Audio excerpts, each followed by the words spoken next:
তোমার ভালোবাসার মানুষটা, তোমার প্রিয় মানুষটা তোমাকে হঠাৎই ছেড়ে চলে গিয়েছে। তুমি তাকে ফেরানোর জন্য কান্নাকাটি করছো, তার হাতে পায়ে ধরেছো, সব রকম চেষ্টা করার পর তুমি ব্যর্থ হয়েছো। এখন তুমি মানসিক দিক থেকে সম্পূর্ণরূপে ভেঙে পড়েছো যে সে মানুষটা তোমার লাইফে ফিরবে না। এই হচ্ছে তোমার তরফের প্রশ্ন আমাকে, যে দাদা আমি এখন কি করব যার ফলে সে মানুষটা আমার লাইফে ফিরে আসবে। প্রথম কথা, যে ভুলটা তুমি প্রথমত করেছো সেই ভুলটার মতো মক্ষম ভুল ভালোবাসার মানুষগুলো ছেড়ে যাওয়ার পর করা উচিত না। সবচাইতে বড় ভুলটা তো তুমি প্রথমেই করে দিয়েছো। সে মানুষটাকে ফেরানোর জন্য তার কাছে হাতে পায়ে ধরে কান্নাকাটি করে সে মানুষটাকে ফেরাতে চাইছো। একটা কথার উত্তর দেবে তুমি আমাকে? তোমাকে যদি বলা হয় যে তুমি পৃথিবীতে কোন মানুষগুলোকে পছন্দ করবে, তুমি আমাকে বলো, তুমি কি এমন কোনো মানুষকে পছন্দ করবে যে মানুষগুলো কথায় কথায় কান্দে, যে মানুষগুলো কথায় কথায় তোমার হাতে পায়ে পড়ে? আমি মানছি যে আমরা কিন্তু এমন মানুষগুলোকে পছন্দ করি যে মানুষগুলো ইগোইস্টিক হবে না, যে মানুষগুলো আমাদের সামনে মাথা নত করে থাকবে বা আমাদেরকে সম্মান করবে। এরূপ মানুষের প্রতি কিন্তু সকলেরই একটা সম্মানজনক মনোভাব থেকে থাকে। বাট এই জায়গাটাকে পেরিয়ে যদি কোনো মানুষ সর্বদা আমার কাছে মাথা নত করে বাঁচে, আমি যেটা বলবো সেটাই শুনে, আমি বসতে বললে সে বসবে, আমি উঠতে বললে সে উঠবে, কথায় কথায় সে কাঁদবে, আমাকে মানানোর চেষ্টা করবে, এরকম কোনো কাঁদনশীল মানুষকে কি তুমি পছন্দ করবে? আমি গ্যারেন্টি দিয়ে বললাম কখনোই না। কারণ আমরা কিন্তু এমন মানুষকেই আমাদের জীবন সঙ্গী বা সঙ্গিনী হিসেবে পেতে চাই যে মানুষটা একটু শক্তিশালী হবে মানসিক রূপে তথা শারীরিক রূপে। সে ইমোশনাল লেভেলের হবে, বাট এতটাই ইমোশনাল হবে না যে তার কথায় কথায় চোখ দিয়ে জল পড়বে, সে অল্পতেই কেঁদে ফেলবে, অল্পতেই চোখে জল ফেলে আমাকে মানানোর চেষ্টা করবে। এমন কাঁদনশীল মানুষের প্রতি কিন্তু আমাদের ভালোবাসা জন্মে না, বিরক্তি জন্মে।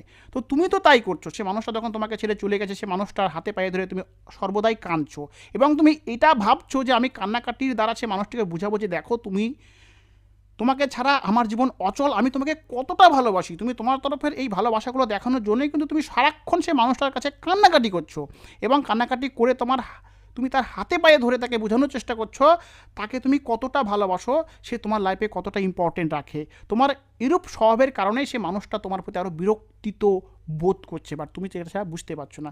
তুমি নিজের মতো করে ভেবে নিচ্ছ কি যে আমি তাকে বোঝানোর চেষ্টা করছি, দেখো আমি তোমাকে কতটা ভালোবাসি, আমার মতো ভালো পৃথিবীতে আর তোমাকে কেউ বাসবে না। বাট তোমার এই ব্যবহারেই কিন্তু সে আরও বেশি বিরক্তিত হয়ে যাচ্ছে। তোমার সঙ্গে যদি কেউ এরূপ করে, তুমি যদি কাউকে ছেড়ে চলে আসো আর সেই মানুষটা যদি তোমার হাতে পায়ে ধরে তোমাকে আটকানোর চেষ্টা করে না, আমি গ্যারেন্টি দিয়ে বলবো তোমারও সেই মানুষটার প্রতি বিরক্তিকর মনোভাব চলে আসবে। কেননা আমরা অন্যের নত হওয়াকে পছন্দ করি, বাট সেই নত হওয়ারও কিন্তু একটা পরিমাপ আছে। সে যদি সারাক্ষণ আমাদের কাছে মাথা নত করে বেঁচে থাকে, তার যদি কোনো অস্তিত্বই না থাকে, সে যদি মাথা নিচু করে বাঁচতে বাঁচতে সেটাই তার স্বভাব পরিণত হয়, সে সারাক্ষণ আমাদের কাছে নিজেকে মূল্যহীন করে রাখে, তবে সে মানুষগুলোকে কিন্তু আমরা ভালোবাসা তো দূরের কথা, সঙ্গী হিসাবেও পছন্দ করি না। এই জন্যই কিন্তু বলা হয়ে থাকে যে বুদ্ধিহীন মিত্রর চেয়ে বুদ্ধিমান শত্রু ভালো। বুদ্ধিমান শত্রুর সঙ্গে মিশার ফলে কিন্তু তোমার মধ্যেও বুদ্ধি বাড়বে, বাট বুদ্ধিহীন মিত্রর সঙ্গে মেশার ফলে তুমি তার কাছ থেকে কিছুই শিখতে পারবে না। অনুরূপভাবে তোমার পার্টনার যদি কাঁদনশীল হয়ে থাকে, কথায় কথায় সে কাঁদে, তোমার হাতে পায়ে ভরে, এরকম একজন মানুষের সঙ্গে থাকার ফলে তুমি কীভাবে জীবনে বলে? তাই আমরা এমন মানুষকে পছন্দ করি যে মানুষগুলো একটু শক্তিশালী হবে মানসিক রূপে তথা শারীরিক রূপে, তৎসহ তার মধ্যে এমন মানবিকতার ভাব থাকবে যে মানবিকতার দ্বারা সে ইগোইস্টিক মানসিকতার রূপ নেবে না তার মাঝে, প্লাস সে সকলকে সম্মান করবে, তার মধ্যে সৎ ব্যবহার থাকবে, তার মনটা ভালো হবে, তৎসহ সে জেদি প্রকৃতির হবে। যে জন্যই কিন্তু সে মানুষটা যখন তোমার লাইফ থেকে ছেড়ে চলে যায়, তারপর যখন তুমি তাকে কান্নাকাটি করে ফেরানোর চেষ্টা করো, সে মানুষটা কিন্তু রীতিমতো তোমার প্রতি বিরক্তিত হয়ে যায়। তোমার প্রতি তার করুণা দৃষ্টি তো দূরের কথা, সে তোমাকে এতটাই তাচ্ছিল্যর চোখে দেখে তুমি কল্পনাও করতে পারবে না। এবার তুমি প্রশ্ন করতে পারো যে তবে দাদা কী করব? আচ্ছা, ধরো তোমার লাইফ থেকে কেউ তোমাকে ছেড়ে চলে গেছে, সে মানুষটা চলে যাওয়ার পরে তুমি তাকে ফেরানোর চেষ্টা করেছো কান্নাকাটি করে, দেন সে তোমাকে রেসপন্স করছে না। এবার সে মানুষটা যদি কিছু সময় পরে নিজেকে স্টপ করে নিয়ে নিজের মধ্যে পরিবর্তন নিয়ে আসে, নিজের লুকিং, ড্রেসিং সেন্স, তার হেয়ার স্টাইল তথা সে যে পজিশনে আছে সেই পজিশন থেকে যদি সে নিজেকে একটু উঁচু পজিশনে নিয়ে যায়, তোমাকে যদি ইম্পর্টেন্ট না দেয়, তোমার দিকে যদি ঘুরেও না তাকায়, কিছু সময় পরে দেখবে সেই মানুষটার প্রতি তোমার দৃষ্টি নিজ অজান্তেই চলে যাবে, আমি গ্যারেন্টি দিয়ে বললাম। কেননা আমরা সেসব মানুষের প্রতি আকর্ষিত হই যে মানুষগুলো আমাদের প্রতি ইন্টারেস্ট দেখায় না, তথা সে মানুষগুলোর মধ্যে এমন কোনো পরিবর্তন আনতে তারা সক্ষম হয় যেন তাদের দিকে আমাদের মতো সকলেই যেন তাকাতে বাধ্য হয়।